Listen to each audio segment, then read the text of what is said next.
Good evening all, and welcome to our Monday night panel. It's been a while since we've done one of these, so we're a little bit out of practice, I will warn you. But tonight we have Phil King joining Vic and myself. As usual, standard format, Vic will come on and he'll be chatting to Phil, talking through his career, all things football and some of the most recent Swindon Town news. And then if you've got any questions, please pop them in the comments below. We'll have someone monitoring those. They'll get them to me, and then I'll be back a little bit later to ask those. So without further ado, I will bring Vic on.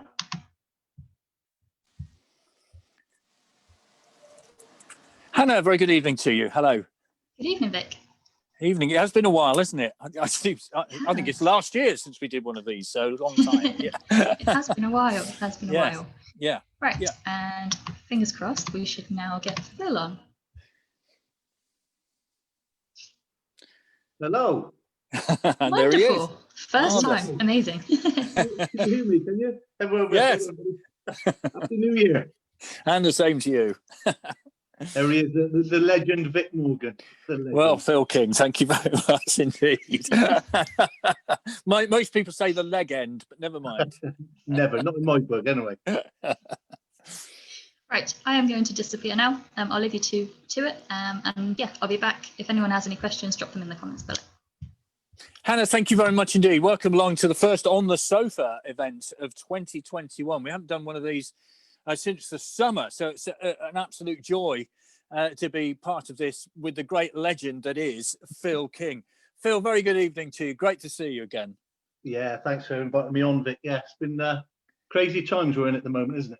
Very crazy indeed. We'll talk through your career and indeed the impact of recent times on you as well, because you being in the licensed trade, of course, have had massive impact on you. So we'll talk about that a little later. Yeah, but let's talk about Saturday. You watched the Town against Ipswich. New signings coming in. I know Dominic Thompson, as a fullback, you would have appreciated that performance. That was some display, wasn't it?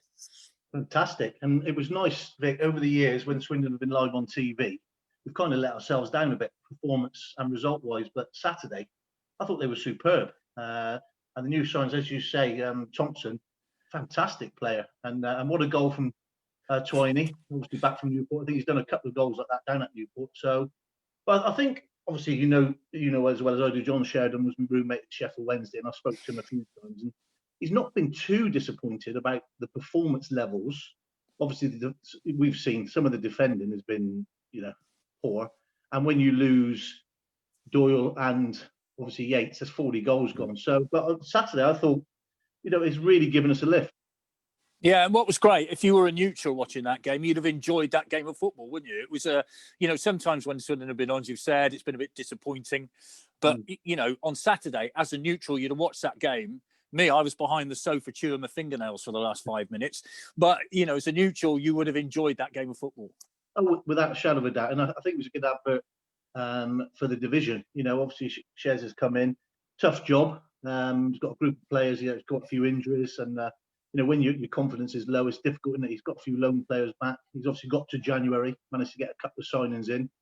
And I'm sure he's looking at bringing a couple more in, whether you can achieve that, before Saturday or in between Saturday and the following week. But it was so encouraging. And like you said, to be live on TV against Ipswich, who you'd have to say that would be considering themselves, one of the group that we potentially go up from this division this season. But I thought that we kind of dominated large parts of the play, and there's some fantastic individual performances.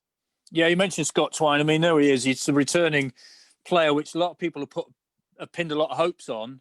A lot of pressure on a young kid, local boy, comes back and hits one like that. I mean, I don't know about you, but I was screaming when that went in. It was just a fabulous, fabulous goal, wasn't it? The technique, if you actually watch it in slow motion, the way his technique and he strikes the ball. But I think there was a lot expected of Scott when he came up through the ranks, being a local boy. I think he got to a point where they were all talking about him, up and down the country, sort of as this kid at Swindon, and he didn't really fulfil. So maybe sort of sending him out on loan just to get a bit more physicality, a few more games under his belt was the right thing to do. And obviously needs must for Shez. He's got injuries, had to try and change something, because it was plainly obvious it wasn't working for whatever reason. Some good performances, but not not turning them into points. You'd rather play poorly and win, as you know, Vic. But for that strike, when you look at his technique and the way he struck the ball, you know, you could see what he was doing. He knew exactly what he wanted to do, and the ball dipped, and it was just fractions under the crossbar, and it's kind of a worldie from that distance, and it was needed. Give a little bit of breathing space, like you say. The last few minutes to concede again, 3-2. You think, oh no, not going to drop another couple of points, but they held on, and it was a fantastic 3 points. It was. We should have a word about Matty Palmer as well, who came back in and had a great game, and the keeper, Mark Travers, who looked very solid indeed. All right, we conceded 2 goals, but hey, 3 points against Ipswich. All right, let me, in my extensive research for this interview, Phil, because believe it or not, I do some research, right? Let me take you back to the 28th of December, 1987. It was your birthday, but do you know what you were doing on the 28th of December, 1987? I don't know what I was doing last week, Vic, let alone what I was doing. 1987, no, I don't think it was, no. Okay, well, coincidentally, on the 28th of December 1987, you were playing Ipswich Town, right? No. Yeah. There was a Cranston own goal, Quinny got a goal, Dave Bamber got a goal, and one Phil King got a goal on 76 minutes. How about that? Well, on my birthday? Yeah, on your birthday. Wow, that should be something I should remember. Was it a Scott Twice sort of goal, or was it a tap-in, or... As I remember, it was from 40 yards, top screamer into the top corner, Phil. Yeah, definitely. How you're making that up? I don't remember that, I have to say, but that's that's nice. Yeah, there you go. Well, happy birthday for the 28th of December, by the way, and you're still a lot younger than I am. Now, you were born in Bristol, right? We dare mention that. Yes, I know, very quietly. Were you of a red or of a blue persuasion? All my family would be known down in Bristol as Gasheads. So they would be Bristol Rovers fans, the uncles and aunties and stuff. And like my mum and dad just supported me. You know, they were just behind me as a youngster and growing up. But I never really took to either. I joined Exeter, as you're probably going to go on to talk about, as a schoolboy. So I kind of, I mean, Bristol City were flying high. They were in Division 1, which is now the Premier League. So I'd say you're probably more of a Bristol Rovers fan if I had to choose. I don't know if you remember a guy called Frankie Prince. Yeah, I do. I knew him very well. He was at Torquay as youth development officer for a while. Okay, yeah, he used to hold a coaching course in Eastville Park on an evening. So I attended them a couple of times, but I can't say I was ever a fan of either of the clubs, to be honest. All right, well, fair enough. Well, as you mentioned then, you move on to Exeter City. You turned professional in January 1985. How did that come about? Because, you know, Bristol, Exeter, still quite a long way away. How did that work? Yeah, well, what happened, obviously, I got scouted for Exeter. And at the time, my thought process was that Bristol City are in the first division, Bristol Rovers, you know, you're probably not going to get a game. You might be better off starting a bit lower and trying to work your way up. So I signed for Exeter as an associate schoolboy at 14. I mean, they get them so young nowadays, but in them days, it was sort of 14 years old, where you were travelling up and down every sort of other weekend, just to play in games until you reach the age of 16. And then in them days, we had, I think, 19 apprentices, which the government paid. Sorry, 19 YTS schemes. YTS, yeah. And I was the only apprentice that the club paid. And you kind of lived in digs. I was with the ex-wife then, shall we say. So we were very young, I think 16, and we were together. And we had a baby young. My daughter came when she was 17, and my wife fell pregnant. And it was sort of Exeter were umming and ahhing about a contract. So I kind of made the decision then to jump ship and go down the road to Torquay. It was some good times at Exeter with a guy called Mike Radford. You've probably come across him. Yeah, I know Mike. Yeah. I mean, he's discovered some cracking players, hasn't he, over the years, as part of the youth set up there with Alan Ball and people like still connected with the club. Who was manager at the time? Do you remember? A guy called Colin Appleton. Colin Appleton. Yeah. Jim Eiley. Yeah. There was a couple of managers. You know, obviously it was a small club.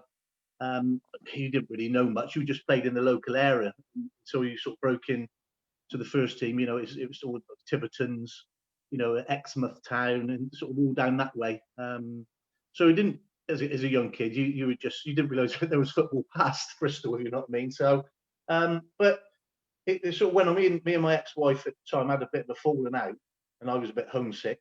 So I sort of went to them and said, "I'm leaving.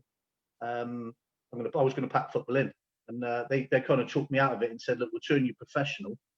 You can be turned professional at 17 then." So, and it kind of all changed from there really.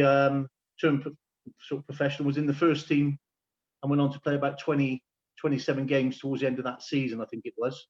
Yeah. And then got to the summer, contract was up and nothing was offered. So the manager of Torquay United, a guy called Vic Morgan, Yeah. he sort of come on the phone to me and said, you know, Kingy, I can't believe they've not offered you a contract. What do you think about coming down here? So I had to make a decision. I think I was on £80 a week, baby on the way, you know, nowhere to live really. So he said, we can give you £170 a week. So it was kind of doubling your money in the tenner. I thought, wow. And in them days, what happened was you had to go to a tribunal for them to set the transfer fee, because you were under a certain age, I think it was. I'm not sure what the actual rulings were. So I just remember going to the tribunal and then Exeter sort of saying to me, "Why didn't you sign a contract? Well, you never offered me anything. How can I sign something you didn't offer?" You know, well, we would have done. I said, well, they did, and I felt I was just young. I didn't know what to do really. So, and it was quite funny as the story unfolds as we go along. The fee was £3,000. Yes. Woo-woo. And £3,000 after I played 25 games in the first team. So, do you want me to carry on, continue with the story? Or do you want to? No, go on. I think I know where you're going with this. Yeah, go on. So, started off very well. I mean, at Torquay at the time, we never had a training facility. We used to train in the local park. Never had any facilities. There was like a little sort of tennis court that we used to train in. You know, it was real bad. The finances were poor. And it all started well. I was playing left wing at the time, scored a couple of goals, attracting a lot of interest. And I was just playing, you know, like a kid. I remember the baby coming on. We were living in a house. We had no heating, had the gas fire on the front room, living on a mattress, you know, as you do when your money's tight and times are hard. And then I just remember Stuart pulling me in. He said, "Kingy, do you know what tomorrow is?" I said, "No." He said, "It's your 25th game." I said, "Yeah." He said, "Well, you can't play." I said, what do you mean I can't play? I've been star man every game for the last 10. He said, "We can't afford the £3,000 to pay Exeter." So, I said, "Well, what happens now?" And he said, "Well, David Pleat's been on the phone at Tottenham." I said, "Oh, okay." He said, "Well, you're going up there tomorrow.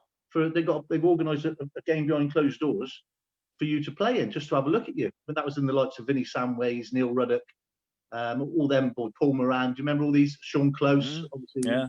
Yeah. So I went up there. I stayed in a hotel called the West Park Lodge Hotel with England international called Steve Hodge, who kind of took me under his wing. Played in the game, had an absolute blinder, and I thought, wow, you know. I stayed the weekend, watched Tottenham play Arsenal in the local derby at White Hart Lane on Sunday. Went back and just on the local news saying, "Oh, Phil King, 60,000 bid for Phil King." I thought I was going to Tottenham. It was as simple as I thought, you know, the deal had been done. And then next minute he paused me and said, "You're going to Swindon." So I said, "Oh, okay." So as you know, then I think it was about February, was it? Something like that? Yeah, February. That I joined Swindon on loan initially. So it was a bit of a strange one, to say the least, at that time, Vic. Yeah, very odd. But then that just goes to show £3,000 nowadays is like, well, nothing, is it, to a football club? But you know, that time, Torquay United, you know, struggling, a lot of money. Yeah, couldn't pay. Just didn't have the finance. Just said, "King, we can't pay." You know, I'm absolutely gutted. You've been brilliant for us, but we've got to let you go. There's just no way. So obviously I came on loan to Swindon with Lou. And I always remember him saying I turned up with a burger in my mouth because, you know, I've never been the most fittest at the time. But yeah, so I came on loan, and then I'm a bit vague of whether it was a loan to the end of the season or it was a 1 month loan. Have you got anything there that can clear that up? Well, the only thing that I've got here, 24 league games for Torquay, you're quite right, and 3 goals. Sold to Swindon for £25,000, February '87. So I would imagine it was an initial short spell loan. Lou had a look at you, despite the burger, said, "Right, okay, we'll pay £25,000." And then of course, the previous season was record-breaking Fourth Division Championship campaign, wasn't it? 85-86. This was the march to the playoffs. Actually, ironically, Charlie Henry played so much of a part in that 85-86 season, went to Torquay, as well as Mark Gardner, as part of this deal. So, well, you know what? I don't think that's right. You know, have you read that on somewhere like that? Yeah. But what actually happened was, I came on loan for the month. Then I went back, and I think there was a couple of games where Swindon had a bit of a blip. And I always remember when I came back, Dave Bamber had said, "You've got to get Kingy back, Lou. You know, for the crack in the dressing room and bits and pieces." And then I signed, but it was Mark Gardner and Alan McLaughlin. Oh, Alan McLaughlin, of course it was. Yes, quite right. As the lonely, obviously, the wouldn't let Alan go because he's a fantastic player, and as we all know, went on to be a legend for the club. So, and then I signed permanently, and then the story began of getting fit. I mean, we had, honestly, I can't tell you the fitness levels at Swindon under Lou. Unbelievable. We used to go into the boot room. You had your running spikes, your trainers, and your boots were at the bottom. You know, it was just so fit, and I just, God, the run, you know, the Steve White's, the Dave Bambers, Jimmy Quinn's, Steve Fowler, Chris Camores, you know, could just run all day. But successful. Might have not been the prettiest, but I think the crowd bought into it. I mean, they were fantastic. And we, like you said, it culminated in getting to the playoff final against Gillingham. It did. I mean, it was a tremendous run into that, but I think most fans will remember that playoff final against Gillingham. It was a ridiculously extraordinary game, and you know, over the three legs, effectively, wasn't it? Because there was a 1-0 defeat at Gillingham on the cold Friday night, and then that return at the county ground. Tell us about what you can remember from that. Obviously the 1-0 away. I think it might have been a free kick. It actually went through my legs. The away game. I can't remember. You know, brought them back to obviously the county ground. I think it was about 16, 17 packed, you know, and very, very loud. Coyne scored. So, and then one of my all-time favourite moments in the Swindon Town shirt was the Charlie Henry volley. Unleashed into the far left-hand corner, and the crowd, I was just sending shivers down me now. It just brings back, that's one, I've got a couple of memories at Swindon, but that was one of them, the noise level. And that took us to 2-1. Obviously, there was no away goals in them days, which meant the game had to be taken to a final game at a neutral venue, which was deemed to be Sellers Park. What a nightmare for our fans trying to get there, by the way, on that night. It was, yeah. There was an accident. I know a lot of fans that still talk to me now about it, and now they missed the first goal. You know, it was incredible, but boy, did they play their part that night, Vic. I think it was 10,000 fans on that bank. And, it was an incredible night. I mean, you mentioned the Charlie Henry volley. It's one of those rare moments when I've completely lost it whilst broadcasting. I mean, I don't know what it was, just because towards that point, Swindon were down, weren't they? You know, and out, really. There was no way back. Gillingham were in control, but that volley completely changed it, didn't it? And Charlie still lives in the town. See Charlie, great lad. Obviously, don't see him now because of the social aspect, lockdown and stuff. But what a great lad, fit as a fiddle in them days. And I just remember him launching it into that far top left-hand corner, and he was off. He was gone, and the crowd, the noise. You know, like I say now, I can just hear it, the shivers, and I'm sure people listening that were there will remember that. And I'm sure, I mean, Swindon have had some great moments over the years, but you know, in them days, you know, the Lou McCarry getting the sack, fans reinstating him to go on to get promotion, then the following year to get into the playoff final. You know, they're one of the moments I think that fans of our age group will certainly remember for a long, you know, for the rest of their lives, really. Absolutely. You mentioned the match at Selhurst Park then. Chalky gets one after 2 minutes. Great start to the game. Great finish from Chalky. 2 goals he got that night. You know, if you ever want to strike a crucial goal, Steve White's your man, isn't he? He is, yeah. And I think I took the free kick. It was just helped on Steve slotted it. And a lot of fans missed the goal because they were stuck in an accident in traffic trying to get there. Little funny story. I always tell it when I'm comparing it at the club now, as you know, on a match day in hospitality. Lou came in the dressing room and said, whoever gets man of the match tonight, we're going to give a 1.3 Astra Merit club car to. So we said, you remember the Astra Merit 1.3? So we said, listen, man, this is unfair. You know, certain people got more chance of winning the car. So we all agreed that we get whoever got the car would sell it, and we put the money in the players' pool, and we'd split it. Well, cut a long story short, Steve White won the man of the match by scoring 2 goals and kept the car. And he was a bit of a scary character, was our Chalky, with his teeth out. No one had the bottle to say anything else. But listen, he can have the car. Scoring 2 goals, getting us promoted. I just remember coming in and Lou saying, "None of you touch a drop of that champagne. You go out there and you spray it in front of the fans, by all means. But if I catch any of you swigging on that champagne, you're in tomorrow running." And I'm thinking, we just got promotion. You know, we on the way back, we never stopped. I don't think we stopped for anything to eat or anything like that. But the following night, I think we met at Rudy's and got plastered. So I don't ever lose watching, but he didn't know about that one.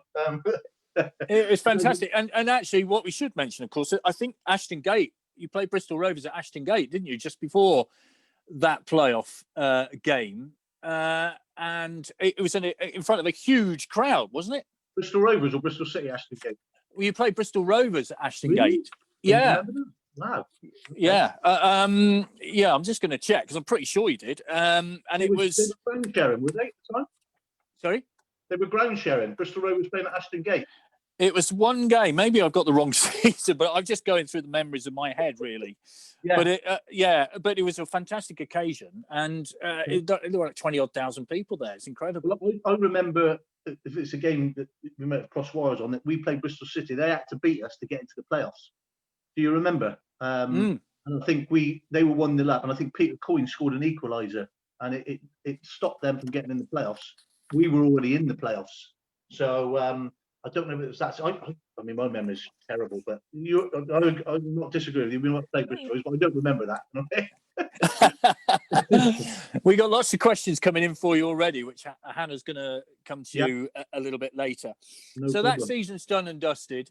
Yeah, it's been a long season. We're all a bit tired. Everybody's tired, but you know, the following season, 1988, 89, 87, 88. Let's go to 87, 88. It was a mid-table season in Division 2, which was pretty decent, really, wasn't it? I think when you get promoted, Vic, a bit like we did last year, all you want to do is consolidate. You know, and for me this season with the current squad and with, you know, probably my best friend and Football Manager, I just wanted us to survive. You know, it's all about survival. That next season, you see so many teams go up. Sometimes it has a knock-on effect, and you see them in the top 5 or 6. It's sometimes you know it goes the other way, and they don't perform well. Some of the players get touted and get spotted and taken to bigger clubs. So consolidation that season to finish 12th, I think, was a good achievement. We probably felt we were better than that within the camp, but to finish 12th, mid-table, I think you can look at it and say, yeah, it was acceptable. And what about your consistency? Because you were kind of an ever-present, weren't you? You didn't miss many games, did you? No, I mean, the rise, obviously, from Exeter to Torquay to Swindon on to Sheffield Wednesday, it was about 5 or 6 seasons where I actually played every single game and never missed one game. And I think I wrote it down, I had a quick look earlier. I think one game I played 58 times for Swindon in one season, you know, not including reserve games, plus riding a 3-speed bike that Lou got me from Freshbrook. I think it was about 9 stone at the time. I came 5'11", ended up leaving about 5'8". But you know, so I was pretty considered pretty fit. But then going on later on, obviously, if we get to that later, we've got time, injuries, and the mental side of it is tough. When you're playing, Vic, and doing well, it's the best feeling in the world being a footballer. When you're not, and when you're left on the treatment table, and you know, and your career starts going the other way, mentally, it's so tough. And it's no more than like the position we're in now with the mental health. You know, it's horrible. But the early days were good. They were good. Yeah, you can draw a comparison, can't you, with Dion Conroy, who's had 2 serious knee injuries, battled back, and now he's playing and looking tremendous. But you can only imagine what he's had to go through, you know, because we will touch on injuries later, what he has to go through to get back on that football pitch. Well, he done his cruciate, I did mine, and he done his cruciate again, and I did mine again. And the comparison is, I was out 18 months and really never played properly again. And he's back playing in the first team. So I cannot, more power to him. and it takes total dedication to get yourself back fit. You'd rather break your leg, in all honesty, than snap a ligament in your knee. But to know he's back, he's playing, and quite timely, really, I suppose. John's going to need all the players at his disposal for the run-in. Yeah, absolutely. So let's talk about November 1989 then. 88-89, the team finishes 6th. Yeah. You get to the playoffs against Crystal Palace. And disappointing, really, those games against Crystal Palace, wasn't it? Let's briefly talk about that because, hey, we didn't go up. So let's talk about those 2 games. Yeah, well, I mean, you played Palace. We won 1-0 at the county ground. It was a Hopkins' own goal.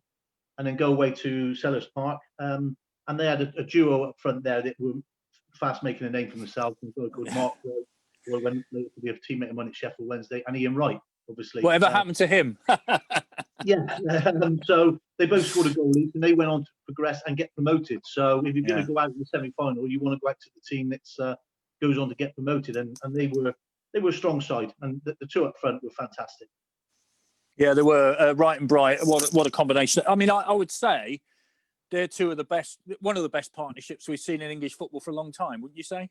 I think so. At that level, I mean, football's moved on, hasn't it? Now, when you look at the money in the game and the speed of the game, the pitches. I mean, last night was a real reminder of the old days when Newport playing Brighton, and you see the pitch. Premier League players don't play on that now, or Marine playing against Tottenham. I mean, Bob Lee and bits and pieces. I mean, they were just standard. Swindon Town, at times there was no grass through the middle. Nowadays it's just what a period to be being a professional football with the money, the pitches, the facilities, the treatment, the rehabilitation. It's fantastic. But I think in them days, I mean, Wright and Bright, fantastic. What about Lou then? I mean, his reputation was as a hard taskmaster, and his fitness, is legendary about how he dealt with fitness at the club, and he weeded out players that weren't up to his level in terms of what he wanted as fitness. How was it for you? I mean, I was a sprinter. I was always pretty quick, but really struggled. We always used to do a run where we came at the players' entrance, turn left, down the back of the town end, down Queen's Drive, right the way around, back round Shrivenham Road, all round that way, and back to the club. It's about 5.5 miles. But some of us found a shortcut through Cabby Square, and I was all right at that. So, I could manipulate my times a little bit. But I was all right on the running track, 100 metres, 200 metres, but come long distance, I mean, honestly, I can't explain, Vic, some of the levels of fitness. I mean, we had lads that were doing 49-second 400-metre laps. I think the record was 43.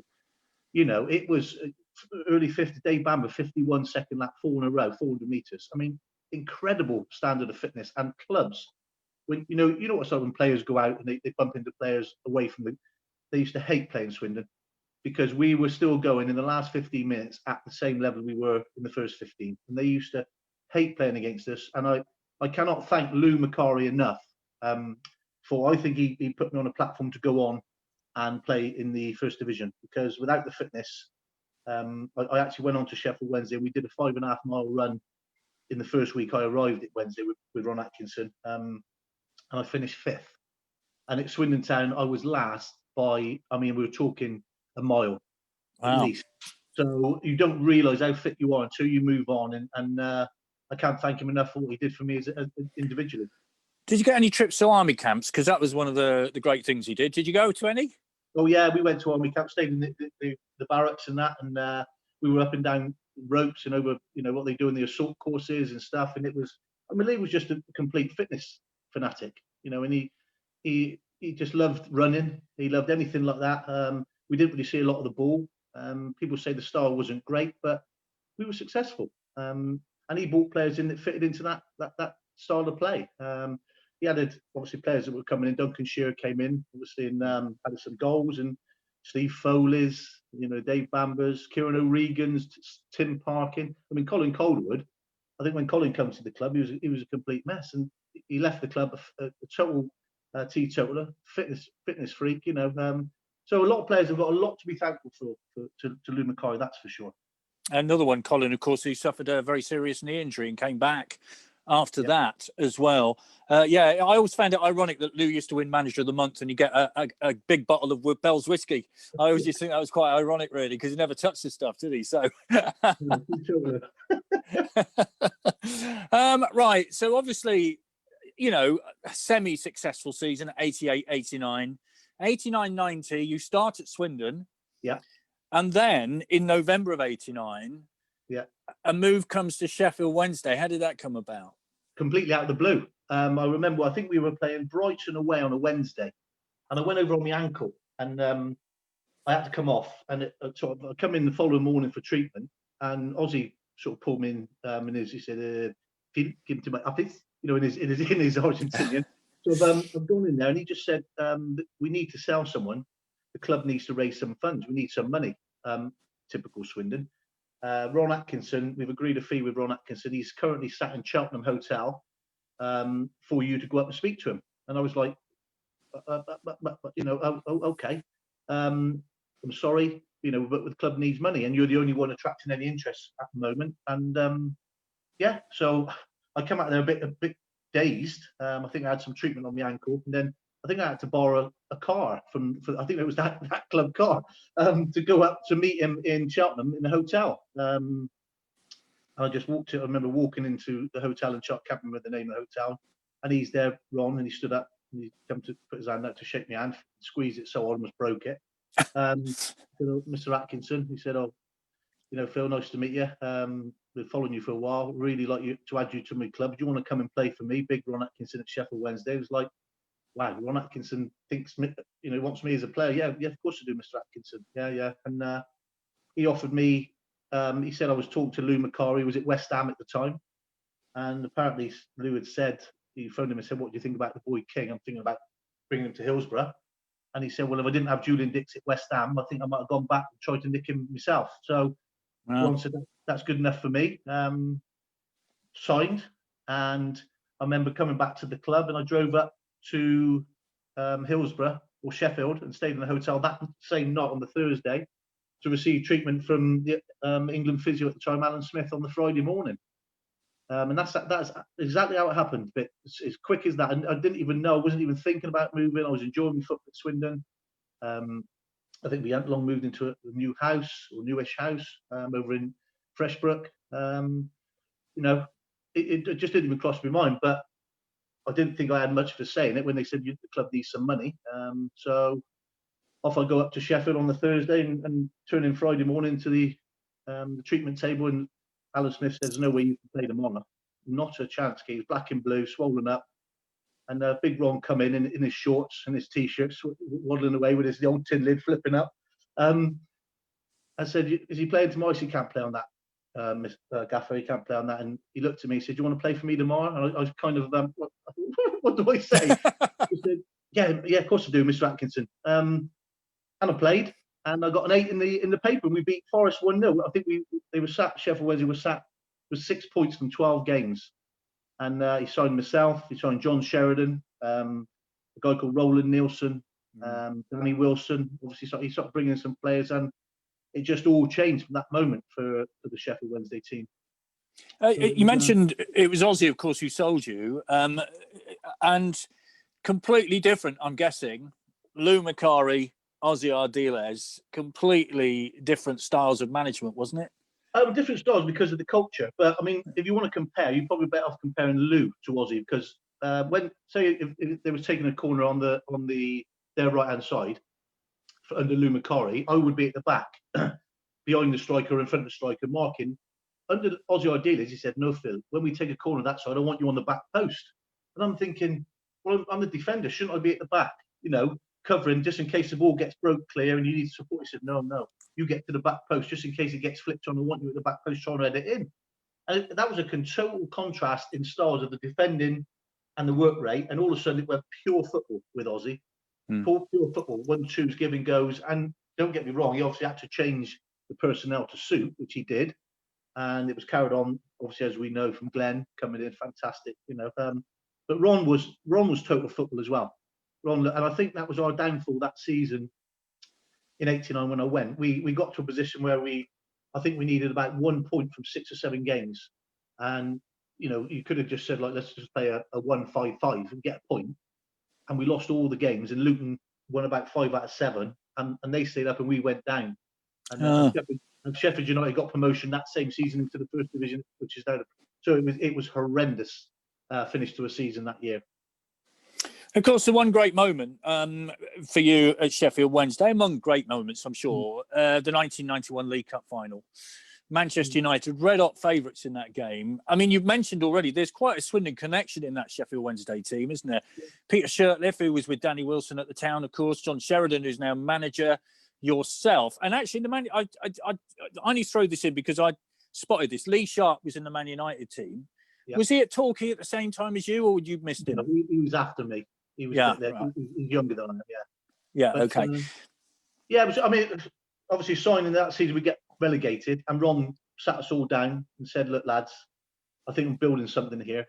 There's a lot of new players like the Sheridans. I mean, world class. Roland Nilsson, 116 Swedish international. I mean, it's just ridiculous. Some of the David Hurst, £6 million target for Man United. So, and we all said, no, we believe in you, Ron. We believe in the squad we've got here. And the following season, we went on to get promotion and culminated into a playoff final. So we were in League Two at the time, and Man United, I think, was sat third or fourth in the first division when we eventually got to play them at Wembley. And you say about Lee Sharp, our fullback Roland Nilsson, I always remember he snapped his cruciate at Millwall away, and 4.5 months later he's playing in a cup final, marking Lee Sharp out the game. And I was 18 months or more with my cruciate. That just shows the fitness the lad had and the dedication. And the team is just, it was a wonderful achievement for Sheffield Wednesday. They haven't won anything. And to go there, like you say, massive underdogs. Brian Robson captain for them, and to win 1-0, and we deserve to win. I have to say, to come back to Sheffield, and it was just hysterics. Be on the town hall in front of 50,000 people. We made a song. A guy called Paul Carrick. Do you know Paul? He was the lead singer of Making a Mechanic. He wrote the song. A big Sheffield Wednesday fan. My daughter loved it, repeating the car repeat. So I learnt it, and I sang it with him on the banquet after, and then on the town hall steps in front of 50,000 people. I don't think they've ever been the same since. But so we stuck together, got promotion, and we won the League Cup. And then unfortunately, Ron left. He went to Aston Villa in that summer. Well, I was going to move. Well, that takes me on to the next club. Paul Carrick, of course, who was the lead voice on Aces How Long, which is one of the great classic pop singles of all time.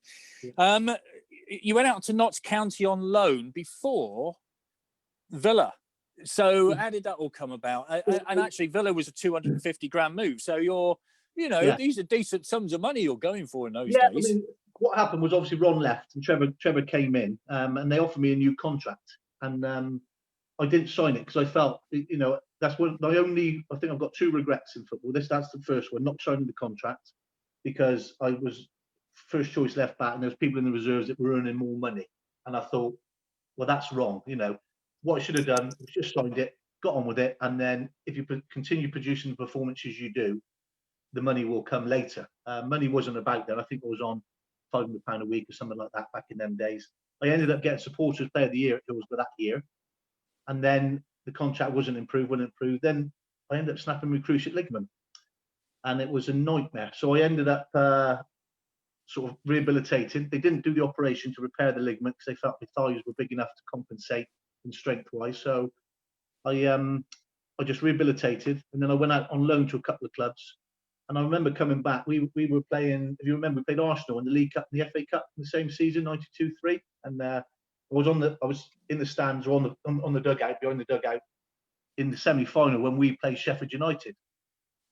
And Nigel Worthington was one booking away from being suspended if we got through to the final, and he went clattering in to I can't think of it, Bradshaw, I think for Sheffield, and out come the yellow card. So now I haven't played a game, bearing in mind this time we've been injured all season. I'm the only left back left in the club, so I'm thinking I'm going to play in a cup final here. So I'd had a bit of time out on loan. I think I played Southampton at home, Man United away, and then played in the cup final Mart's Ray Parlour. And I have to say, he ripped me to shreds. Absolutely embarrassing. I wasn't fit. I was probably about the same size as I am now, to be honest.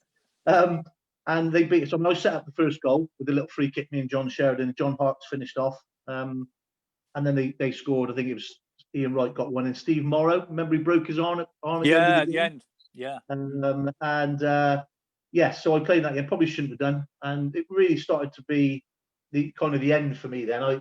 Me and Trevor didn't really see eye to eye. He started bringing in players that were big money, Andy Sintons, your Des Walkers. He was spending a lot of money at the club, and I just sort of lost my fitness and I fell back away. And it just came to a point where there was no reconciliation, if you like. So he pulled me in, and he just said, "Oh, that summer I made a dedication to get myself fit." I said, "You can't let this talent go to waste.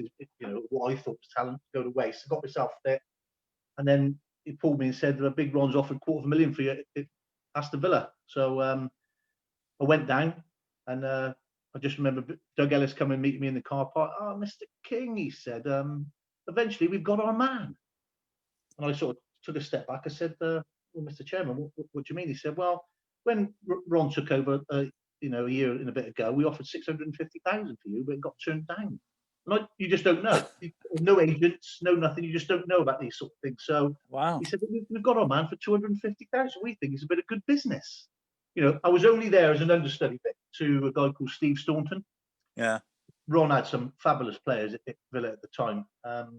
So we trained. I was playing right back in friendlies and bits and pieces. So I knew I was going to be like a bit of a squad player, if you like. I signed a 2-year contract. And then Everton away, first game of the season, I'm on the bench, and Steve Staunton does his hamstring after 15 minutes. We're 2-0 down. And so I warm up, I'm going on.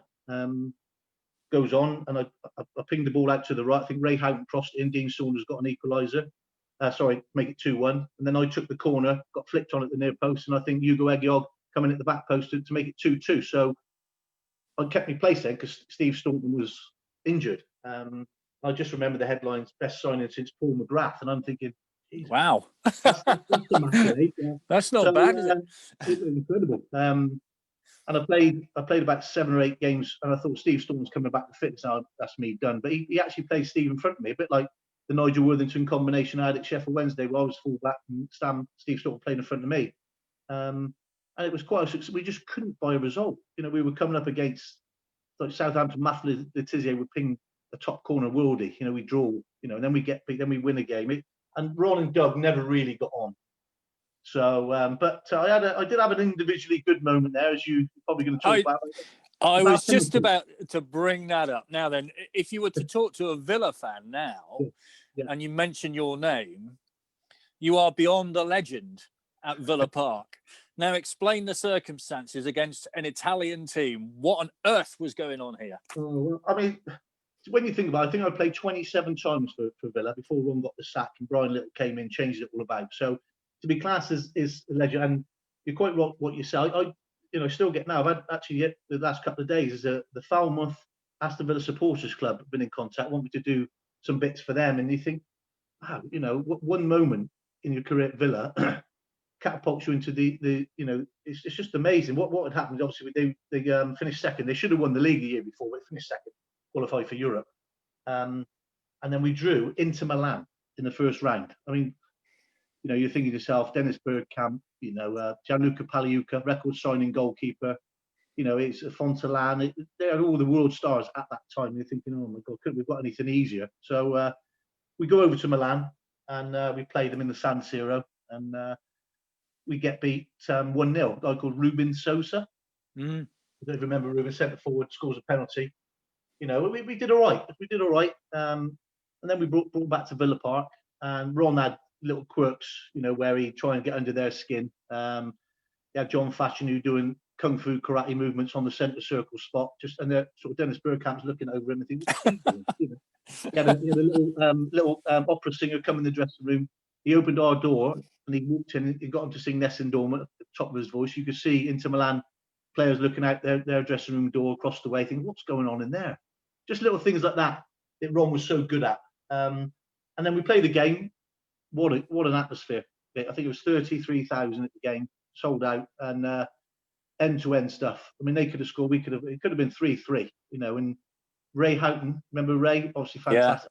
Great I think player. at the time was myself, Ed Georg, I think it was Paul McGrath, Sean Teal, I think was in there, Andy Townsend, Ken Richardson, Ray Howe, Steve Staunton, Dean Saunders, Dalen Atkinson. You know, great players. And Ray scores, and then goes to extra time. Still 1-0 to us. So then it becomes penalties. So Ron, in his infinite wisdom, as usual, gets us in the centre circle. He's gone, right, who wants to take one? We haven't worked on it at all. So I think he went. Gary Parker said, "I'll take one." Steve Staunton said he'll take one. Andy Townsend said he'll take one. He said, "Kingy, do you want the fourth?" And I went, "No, Gaffer, can I have the fifth?" And he said, "Okay." Guy Whittingham had just come on. "Will you take the fourth?" "Yeah, not a problem, Gaffer." So anyway, score. Then they miss, and then Guy Whittingham steps up. He misses. Then Ruben Sosa steps up, and he misses. So I'm the fifth penalty taker. Now, if I go up and score, we're through. Right. Wait there then. I've watched this afternoon, and I have to say, this is a penalty. So there you are. You're strolling up. This knocks out Inter Milan, right? This is Inter Milan, one of the most famous names in world football. Phil King started off at Exeter, Torquay, Swindon, Sheffield Wednesday, Aston Villa. What's going through your head at that moment? You must have relived this a million times. Relive us for us now. This is a family show, Vic, isn't it? Well, I mean, the story goes that Ron, he tells a story. If you can get to the clip of it on the internet, I think that it was worth £1 million or something to the club. And I was so saying, "Oh, is it my go? Is it juggling the ball? As if, you know, having the crack, as if to say, oh, it's just a walk in the park." I'm guessing that's nerves, because I was absolutely shattered. I just remember walking up to the ball, and I'd made my mind up. I was going to hit it down the middle as hard as I could. Just walking up, I knew what I was going to do. I know my mum was up in the stand, but as the story goes, she left. She was too nervous to watch the actual penalty with my family. So as I put the ball on the spot, I walked back, and I've just had a little glance to his right, my left, as if I'm going to put it in that bottom left-hand corner. And I just strolled up and smacked it straight down the middle. And he's dived where I looked. Bearing in mind, he was the Italian #1 record goalkeeper in the world at that time. And I just remember turning around with my arms in the air. There's a clip of it on YouTube. It's actually a GIF now. A GIF? Is it GIF or something they call it? You know, you go on. It's actually a bona fide thing now.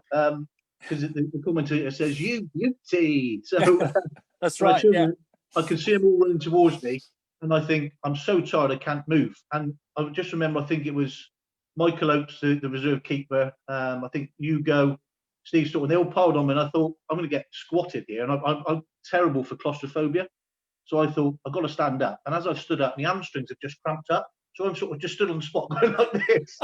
And I just remember Paul Barron, the goalkeeping coach, come running on. He said, "Get on." So I jumped on his back with my arms around his neck, and he's just power walking off with me like this down in the tunnel. It was crazy. As you can imagine, the celebrations went on long into the night. And we got beat at home to Newcastle on the Saturday. Well, I wonder why that was. So what happened in that European run then, after that incredible night? We went to a place called Trabzonspor in Turkey. Well, I think you've probably seen documentation of how scary it is to go there, and I can assure you it is. They met us at the airport. They had a goat or a sheep, a lamb, whatever. They slit his throat, and was just blood everywhere. And they followed the coach, tooting in the horn back to the hotel. They stayed outside the hotel all day, on the horns, tooting the horns, singing, chants, everything like that. We took our own chef because we didn't trust the food.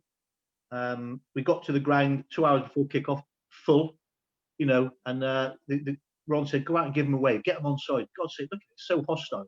And we went out sort of waving at them. And we got beat 1-0 over there. And we came back to Villa Park, and it was the most one-sided game that I've ever played in, I think. We absolutely destroyed them. We couldn't get the ball in the back of the net. You know, chance after chance after chance. And I think they broke away, got a corner, and scored from the corner. And I think then we got one. It was just too late in the end. So we went out in the next round to Trabzonspor, which, when you consider you've beat Inter Milan, who were probably the pre-season tournament favourites, to go out.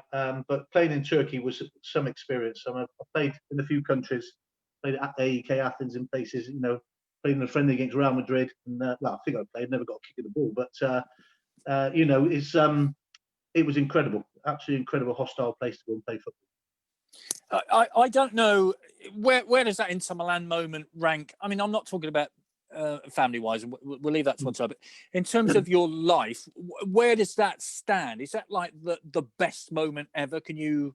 Or I mean, it must be incredible. And you know, having seen that penalty this afternoon, you watch it and you just think, can there be anything better than that moment for a footballer? I mean, there's moments. So I mean, I look back at moments in, like I say, the Charlie Emery moment for Swindon. You know, then getting promotion in front of the fans at Sellers Park. I mean, they're the moments at Swindon. You move on to Sheffield Wednesday.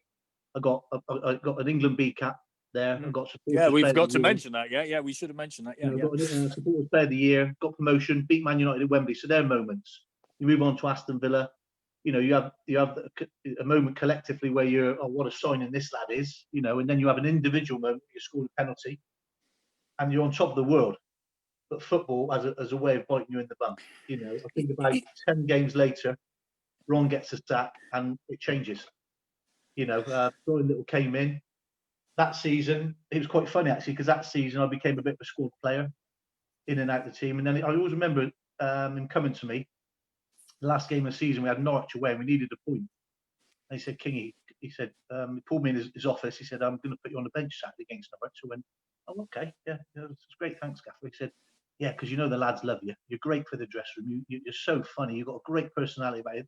You know, we need the lads relaxed. You're the man for the job. You're such a bit of a court gesture there. I said, can I stop there? So I can play a bit of football as well, you know, Gaffer. And he started laughing. And as it turned out, we got the point. I came on for the last 10 minutes at Norwich. We got the point and stayed up. But then I kind of knew. We brought in a little lad from Blackburn called Alan Wright, little 5'2". You know, he's a good player, Alan. I knew I was going to be a squad player, so I ended up going on loan to West Brom the following season. And it's quite ironic because we were playing 5 games there, and I was again playing out my skin, you know, getting talked about quite a lot. And a ball went up in the air, and I went up for it with Keith Scott. Yeah, big Keith Scott, and he landed on me back. And as I planted my leg down, my knee went again. And so when I went back to Villa the following day to get it assessed. And the surgeon said, we need to do the operation now because the knee's so unstable. And that really, Vic, if I'm honest, was the start of the end. It's so sad because it was only 95. I mean, I was, you know, I can't work out the maths on how old I was, but, you know, I had the surgery. I was out nine months or something. I can't remember how long it was.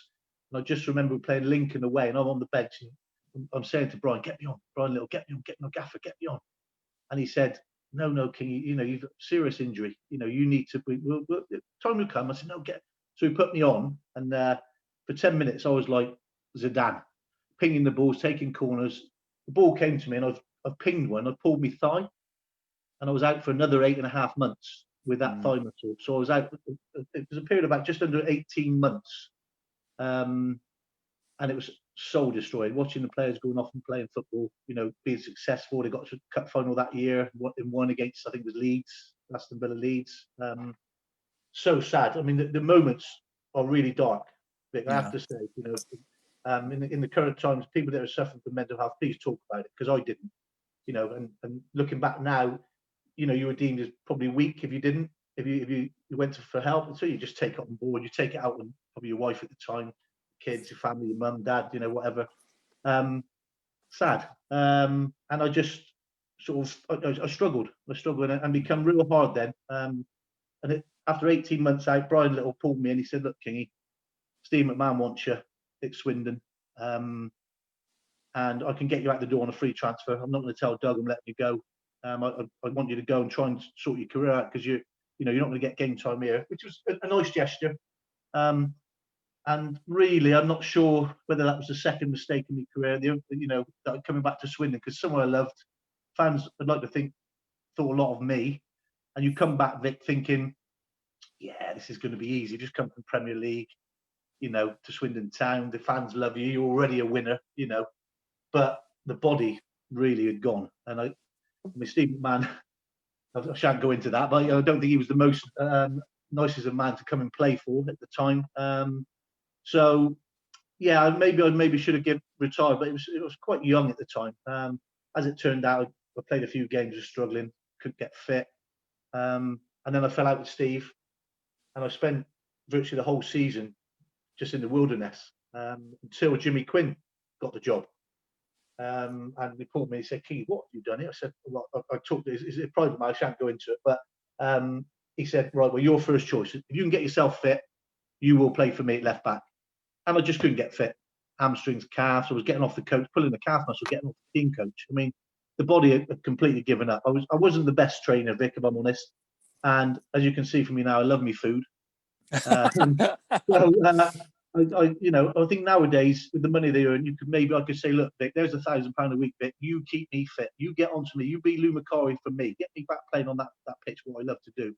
But you don't. You get given a program of rehabilitation. You look out the door, and the team coach goes off to an away game, cup of tea and a biscuit in the canteen. Do you know what I mean? So I hold my hand up. It's down to me. Obviously I couldn't get fit. So Jim said, "Look, get yourself off the Lilleshall, Jimmy Quinn." I had a couple of week intensive course there. Tried at Chester with Kevin Ratcliffe, and then he said to me, "Yeah, Molby wants you at Kidderminster." So I went there, had a fantastic season. I got into the Football League. Yeah, you got a championship medal there, didn't you? Yes, yeah. I played 24 times and never started and finished one. I either came off injured or was a sub and came on, But again, Jan, I still speak to Jan now, and he calls me the legend.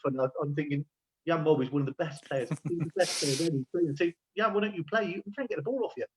But he said there was a game at Woking away, and he says, "Oh, I have never played as well as you at Woking away." And so, I mean, he knew my value. Maybe as a senior pro, the influence I wasn't a bad egg in the dressing room.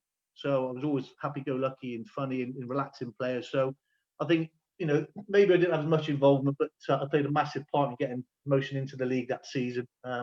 They went full-time, and I ended up taking the pub on. So you had to look at the next chapter, and I knew my body was giving up on me. So it was a case of, when times were good, Vic, the first sort of 16, 17, 18, up to 20, mid-20s, and then the second half of your career, fits and starts, it's tough. It really is tough. And anybody out there now who's suffering with this lockdown, please talk about it to someone.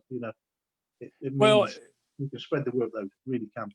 Well, we've got loads of questions coming in from people who are watching. So we'll bring Hannah in a little while. I just wanted to touch on this current situation. It is tough for everybody. And for those who've lost in this awful situation, our heart obviously goes out to them. Nobody can know the pain and the misery that people are going through at the moment like that.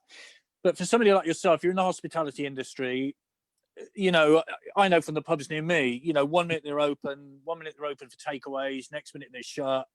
It must be an absolute nightmare right now. You've missed out on Christmas, of course, the summer, all these huge moments in a year. Just how tough is it for the hospitality industry?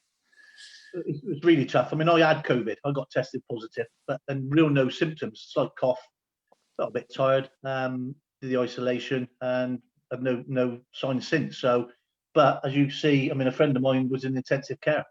So, it affects people differently. But moving on to the actual business side of it, I have to say the government have been superb with the furlough scheme and the government grants. Our calls have been fantastic. They've helped out no end. I've got a great relationship with them. I mean, they know I'm good for them because of the football background. Craig is kind of my boss, and the Arkles family, fantastic. So from that aspect, it's been good. But because we call it the Dolphin family, we've got it's called the Dolly page. It's a set up on the internet. We're one big family, Vic, and they feel my pain and I feel theirs. The pub is not all about drinking. You're a counsellor, you're a bank manager, you're a doctor, you're a nurse, you're a psychologist, you're everything there is. And that pub, people go into, they like a drink, and it is one of them sort of pubs. It's a spit and sawdust local, but you get work in there. You share your problems. You talk to each other. If you're feeling a bit down, you come out of there, and I'm having a crack with them. I think mentally is the biggest thing that I miss about the pubs. I mean, we've got to do what we've got to do. Financially, the government have helped out, and Arkles have been brilliant. But, when I speak to the lads now on Facebook or FaceTime or whatever, just by text, phone call, and they're missing it. They're just missing the interaction with people. And that's the biggest thing for me. I mean, I go out on my push bike. I've got to watch how far I go now, just in case. But You know, just a mixture of seeing people on a daily basis, fans, and everything. I think that's the biggest issue the pub has lost, and the people that go in that pub and the regs. And I've been there 20 years, so they're part of my life. Big part of my life, and I do miss everyone. And I just hope that they stay safe and can ride out, because I can't see us being open before the summer. I really can't. He's going to phase it back in until they get it under control. Then he's going to phase in the businesses that he sees. I mean, are pubs essential? Probably not. So I don't know. I mean, they are to me and to my lads and my regulars, but I don't think they'll be on the top of the priority list for the government. Well, yeah, a very interesting insight into what hospitality is going through. I should say, of course, thank you very much indeed for being my co-commentator for 2 or 3 seasons. We had a lot of fun, didn't we? It was good fun. Yeah. You're all good at what you do, Vic. I have to say, credit where it's due. Thank you very much. That's very kind. Right, Hannah, let's bring you back in, because I know I've been watching the questions come in, and there have been a lot of them and comments regarding Mr. Phil King. Hannah, welcome back. Have you vetted some of them, Hannah? I have vetted them. We're all safe. We're all good. But yeah, just echoing what Vic said, we have had plenty of great comments about you. So thank you for sharing some of the great stories that you have with us. No problem.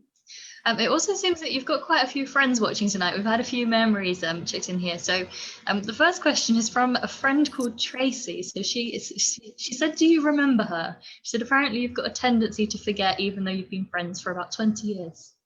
Yeah, Tracy. Yeah, she's was a member of the disabled club, Tracy, and I've been friends with her family from the 1987, really, going back to the day one. She's a big time fan. She has moved away. I'm not sure. I think she might be living in Northampton. She's probably going to kill me for saying that, because it's probably not right. But yeah, her mum and dad still work at the club on a match day in the Don Rogers stand in the kiosk over there. I've known Tracy a while. She's always been a friend. Obviously, you lose contact. You're bound to when people move on. She's gone away and done her own thing. So I remember her well. So hello, Tracy, if you're still listening. I hope you're very well. And we've also had Saita, who's said, don't forget about your coaching days at Ferndale and at Rodbourne, as well as playing for the England B team. Yes, played for the England B team. First ever sellout. It's the Bescott Stadium against Switzerland. Bescott Stadium's Walsall. Me, David Hurst, Carlton Palmer played in that game, and 7,000 Sheffield Wednesday fans travelled down to support us, and we won 2-1. And yeah, moving on to Ferndale Rodbourne, I've got twin boys who are 24, and they, Clive Padge, good friend of mine, and Stuart Morgan, obviously, well, Stuart Morgan's Keith Morgan's son, and Keith was massive in Ferndale Rodbourne Junior Football Club, and Keith played over 350 times for Swindon Town Football Club, club captain, and they kind of introduced me. My lads went along, and for my sins, and I will never ever do it again, I took on the coaching role and the management of about, I think they were under 7s or under 8s at the time. Wow, that's frustrating. So I was pleased to get out of that, shall we say. But I remember when they do a fantastic job locally, and obviously all the local football, junior football. I know Don Rogers was quite heavily involved. I think at Croft at one point. I don't know if he still is, but no, it was fond memories. Leading on from that, so we've had a couple of people actually ask this question. So Derek and Caleb, so they wanted to first off wish everyone a happy new year. But they asked, when you stopped playing, did you ever consider going into coaching or management? And if not, why not? Good question. I don't think I was strong enough. I felt, the hiring and firing of players and letting them go was always the hardest thing, I think. I may have been able to go in maybe as a coach, possibly like maybe a good cop, bad cop situation where the manager becomes the bad cop. And when they come out of his office and I got to put my arm around him and say, look, you know what, Gav's like, probably got out of the wrong side of the bed, try and get them back on side. I could have maybe done that, but from playing days, I think the coaches deserve a lot of credit, because you've got 25 professionals who can be like big children. They can be a little bit sulky, and you've got to keep them interested for 10 months of the year, training day in, day out, putting sessions on, maybe doing repetitive things that they think, and you think, and they'll probably think, oh my God, not again. But you've got to stay focused and do it without that getting to you as an individual. I just felt it wasn't for me. And the pub trade came along, and it allowed me to be is still in front of the public, if you like, because I was never really very good at school academically. I struggled, and my strengths were, as you could probably tell, the gift of the gab and chatting. So I never really fancied, and speak to John Sheridan. I actually spoke to John Sheridan today, and sometimes he pulls his hair out in training because he was such a fantastic player, but he's dealing with League One players now. He played in 2 World Cups, playing with the Republic of Ireland side and Sheffield Wednesday and Chris Waddles, and he's got to be realistic. Good question, though. So talking about John Sheridan, actually, what can you tell us about him or his character that might surprise us? If I'm honest, I know him well. I'm a godfather to his firstborn, Paige. I never thought he'd be a manager. I have to say, I don't know why. He was a typical Mancunian Irishman who was a great player, loved a beer. He was quite aggressive at the time. He was as a player. My God, he used to moan, even if it's the slightest thing, because he just demanded the best from every player that was around him. And because he saw passes and things that, it's just ridiculous. But I never thought, just personality-wise, he was quite introvert at times. When he'd had a beer, like most people, they come out of the shell a bit. He gets quite aggressive and quite outspoken and stuff. But I just felt, no, I just couldn't see him. But although he's had a few managerial jobs, and I think a lot of the fans at the time thought, why have we got John here? He's a bit of a journeyman. But he's had some success at clubs. I think, he's based in Wakefield. To be away from family, he was at Plymouth. He said he wanted to be nearer home, so he went to Newport. Come on, Shez. I'm not very good at geography, but you're having a laugh at it. And he did all right in Notts County. Chesterfield, obviously, we know about Chesterfield. We played him at Wembley. So he has had some success, but I think you're only as good as your players, and when you've lost, last year, Doyley, Keshi Anderson, Yates. I thought Keshi could be and probably is the best player in League Two and maybe League One. And you've lost 40 goals. You're up against it, no matter who's in charge. For me, keep us in this division, and I think he's done a great job. Yeah, not disagree with you there. Actually, I just got a comment here from Tracy, who I know very well as well. She's just sent another comment. She said, I'm still listening, Phil. I live in Aylesbury now, but that's not far from Northampton. Thanks for the shout out for Mum and Dad too. So there you are. That's for Tracy. No problem, Tracy. Thanks. So we've got a couple based on people in the treatment room. So the first one is, do you have any memories of someone called Popeye in the treatment room? So Malcolm said that he went to one of his Sunday morning clinics for one of his treatments, which cost him a bottle of whiskey. Really? Malcolm, I'm struggling on that one, Malcolm. He's going to have to probably privately message me, because that sounds a bit of an iffy one, that, to me, Hannah. This is well, I wasn't sure. You can pick up the story and let me know. Okay. So Malcolm, if you're still listening, we need some more details, please. We do, yeah. So Philip Skeets has also been watching tonight. He said he had the pleasure of being one of your kit men, and you were always one of the funniest guys in the dressing room. He said, who was the best player that you've played with? Skeetsy, great lad. He's been in poor health himself over the years. I hope he's okay. He was a good friend. We were close. He was, we spent a lot of time with Skeetsy at that time. So I wish you, Skeetsy, if you're listening, mate, and your family, all the best. Hope you keep them well. Best player played with? God, dear. There's been a few. I can name a few. Chris Waddle, for one. Sheridan, Paul McGrath. There's Dalen Atkinson, for me, was one of the best strikers you could, David Hurst. It's there's quite a few. If you had to narrow it down, I'd probably say for a watching brief, I'd probably say Chris Waddle. Just because he's excited to watch, And can you tell us the worst player you've played with? Controversial question. You know what? I don't think there are any worse players, because they're there for a reason. If they're in the team. We all have bad games, and me as well, more than my fair share. But you don't do it on purpose. I don't think I've ever. When you talk to players within the, I don't think they ever say, "God, he wouldn't be a bad player." Him, God, he was useless. I don't.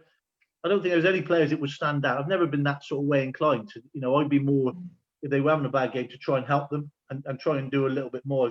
I don't want to use the word bully. I hate bullies. And I've always, from a kid growing up, I've always wanted to go on to the one that wasn't have the ability, even in the school playground. I'd always pick him first and try and do more myself. Do you know what I mean? So I don't think there's anybody that's a bad player.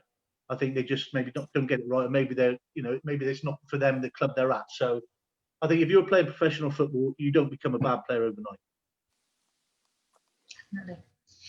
We've also had a couple of questions about Gillingham. So when you came off the pitch after the game, what were your thoughts about having to play the third game? So this one was from Derek. He said he thought that the equaliser won that tie for us. Did the players think the same? Derek, I wonder if that's Derek. Has he got a surname then? Yeah, it's Derek Elston, the legendary Derek Elston. Yes. Yeah, I always give Derek a mention when I'm in the hospitality. If you're listening, Dale, I hope you're well. He's not been well either, so speedy recovery. But Derek, whenever I get him up there, he's one of the Swindon Town fans. If you know him, Vic. He started watching Swindon in 1981 and never missed a game, home and away, till current lockdown in March. Yeah, never that's missed right. a game. Any cup competitions, anything in 30 odd years. I think he was up to 2000. I'd say 2080, 90 games in a row. I remember him telling me a story where he had a knee replacement or something done to a cartilage operation. He came out of surgery. His wife drove him to Carlisle to watch the game. Yeah, that's right. Surgery about an hour and a half earlier, and the bloke is an absolute Swindon fanatic. So it was a Tuesday night as well, Phil. It wasn't. Yeah. So I mean, we've got to give a shout out to his wife. To put up with him and to do all this running about for him. She's got to be very supportive. But that is one dedicated supporter of Swindon Town Football Club. So and he lives in Northampton. We should remember he doesn't live in Northampton. But the answer to the question, Gillingham.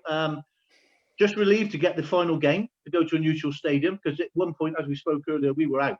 There was no question we were out to Gillingham, and when we were 2 goals down on Aggregate at home, and then Coyne and Charlie get the goals to take us through to Sellers Park, and then we go on and win convincingly. We were the better team by a mile on that night. And so just to get that game at Sellers Park was a big relief, and then to get promotion, obviously was a massive achievement.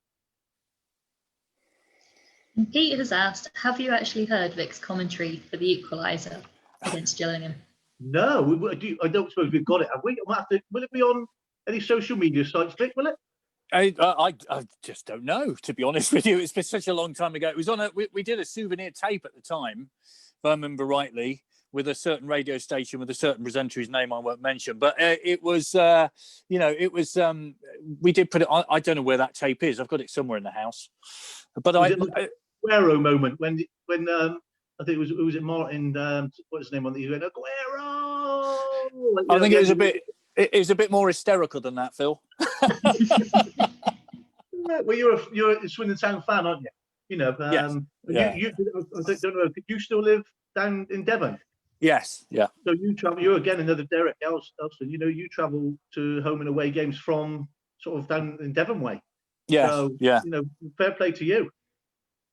Yeah, we've missed it. I think. You've missed mixing with the fans. We've all missed going to the games. It's our life, isn't it? Yeah. Pete's just said that you can hear the souvenir tape right on the website, the excellent website, swindon-town-fc.co.uk. It's a brilliant resource. It's all the history of Swindon Town. So have a listen to it on there. I might have a listen again just for a laugh.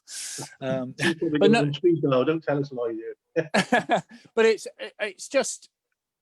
Hannah, you've missed it, haven't you? We've all missed it. It's such a big part of our lives that, we want it back as soon as we possibly can. Yeah, there's definitely a void on a Saturday where you'd normally be going out to the game early, going to the Legends for a drink, going to the game itself. It's just, it's very weird having to sit and watch it at home on the telly. I think I totally agree with you, Hannah, but, in the position we're in with the lockdown, and everybody is suffering. People are still working. My partner's a nurse, so she's still working bits and pieces. But the ones that aren't working, I think that's when you can use football as a tool. Go back onto the YouTube, go back onto the social media sites, listen to Vic's comment, pick out moments in your footballing supporting years, and go back and watch them. It don't have to give you some some, a little bit of mental boost. If you say, I mean, I like to go out and get some fresh air and go on my push bike, but if you watch back to the 2 goals Steve White scored or the Charlie Henry moment, you can get all these on social media. So I really advise people that are suffering out there with mental health and feeling down in the dumps in lockdown. When's it all going to end? And we're in for a long road. And I think years and years there's going to be some form of effect on us. But take 5 minutes out of each day. Go onto YouTube and Google something with social media, or pick up the phone and speak to someone that went to the same game as you. If you've got no sort of devices you can use, just to spread that mental health issue, because I think that is as powerful as the virus itself. The mental health issue, people losing jobs, where's the next money coming from? It's you having to stay indoors. I'm really, I'm so passionate about people talking and just looking at moments on. I do it all the time. Look back to, don't have to be Swindon, it could be any moments. David Beckham, I just watched scoring that equaliser. I think it was against Turkey. He got through to the World Cup. And the buzz and the tingling sensation you watch when you see something positive like that, it's really good. Yeah, it affects Speedway fans as well. I've seen that today that there'll be no Speedway in Swindon this year because of the track redevelopment. So that'll be 2 seasons that the Robins have missed out on. So it's affecting people in all sport. I'm a member of Somerset Cricket Club. No cricket last season, of course. May not get any this year. We don't know. So, sport is such a big part of our lives, isn't it? It's a huge part. And when it's not there, you do miss it. No question. Massive. I totally agree, Vic. Totally agree. And Paul Alan Rossiter. I mean, there's good and bad. Not seeing Alan's face on the TV all the time. But, obviously, I know Alan well, and he's done a cracking job up there at Swindon. And for all the Speedway fans, again, watch. I used to love watching Mark Loram ride. It's you've got to pick moments in your life and go pick things that sort of resonate with you and gives you a bit of mental boost. We got any more, Hannah? We've got 2 more. So this next one is a combination for both of you, actually. So you touched upon it earlier with the Manager of the Month awards. So someone has asked, if Lou didn't drink the bottle of whiskey, who did? Vic? No, I have to say with whiskey, I can't even smell the stuff. I have this sort of bad experiences in Jersey. Let's leave it like that. Many years ago, which means I can't actually. So it wasn't me. Not guilty, Your Honour. No. And for me, Hannah, and the answer to the question, I'm not very good drinker. Although I run a pub, the size I am now is purely food. I'm an absolute lightweight. I'd probably have 1 pint of, I don't know, a fruity cider, and I'd feel it straight away. I might battle on for another 4 or 5. I'm hopeless. So at the time, I mean, we wouldn't be, I mean, it's well documented. Lou used to go in and out of nightclubs finding out who would be drinking. And if they were caught, they were dropped or they were run till you were physically sick the following day. So we didn't really have massive, I can't really remember anybody that was really a massive drinker, and in them days, the drinking culture was quite in the game. So what he did with the bottles, that'd be a question if we ever get to ask Lou. I'm sure, I reckon Lou would have gave them away. Yeah, something like that. So I'm not sure on that. It's true though that Aussie, there used to be a bottle of whiskey on the table before you went out for games, wasn't there? Didn't he, take a little bit of a snifter just to open up the tubes before you went out? But I have a story for you on that one with Big Ron. Big Ron used to have a bottle of brandy on the table in the dressing room. And he'd say, have a swig of that, get a bit of fire in your belly. And Carlton Palmer, he used to drink about half a bottle. And sometimes he used to show in his game. I mean, them days, when we played in the cup final, we went down on the Friday. And on the Friday night, we were playing Man United on the Sunday. He took us to his favourite restaurant in London. And the doors floating, there's pink champagne coming out with these waiters. And he said, eat, drink, do what you want, nobody in bed before me. I remember getting to my bed on Saturday morning, about 4 a.m. And bearing in mind, we're playing Man United in the biggest game of the club's history the following day. I mean, that would never happen now. One, because social media and, you can't do anything. But it's just all about fitness. I mean, it was just Ron's way of getting the team together and, a bit of a team bonding. Wow. Wow. Way to do it. Yeah. And then just to finish off, so Malcolm has asked if you've got any new jokes to tell us this evening. I haven't got none that I can broadcast, Malcolm. You know, you know me that well. That all the best jokes have got a little bit of blueness in them. We'll have to save them for after the watershed time, Anna. I think. But, you know, I can't really think of anybody. Went to the guy goes to the doctors the other day and he says, "Doctor, I keep having dreams and waking up like I'm in the Wizard of Oz. Why do you think that is?" And the doctor says, because. Very good. That's why I don't tell any clean jokes. You're welcome. You got me in it there. That was good. You were put on the spot there. Very good. Excellent. Right, I think that's well. Thank you, Phil. It's been wonderful as always, and it's always great to catch up with you. And I think we've known each other for a long, long time, haven't we? So, yeah. So it's been great to talk to you. And I can't tell you how much mentally this helped me. You know, so I thank you guys for inviting me, and I hope the listeners have enjoyed it as much, or has come across as enjoyed it as much as I have. Well, I think we've decided, Hannah, that we have this Monday night panel and we have a rotation of people on the Monday night panel, but I think you are now included in that rotation, if that's okay with you. Fine. Not a problem for me. Yeah, absolutely fantastic. And like I say, people at home, please stay positive and stay safe. Brilliant. Hannah, thank you very much. Phil King, thank you very much indeed. Thank you. And Vic, thank you. Thank you.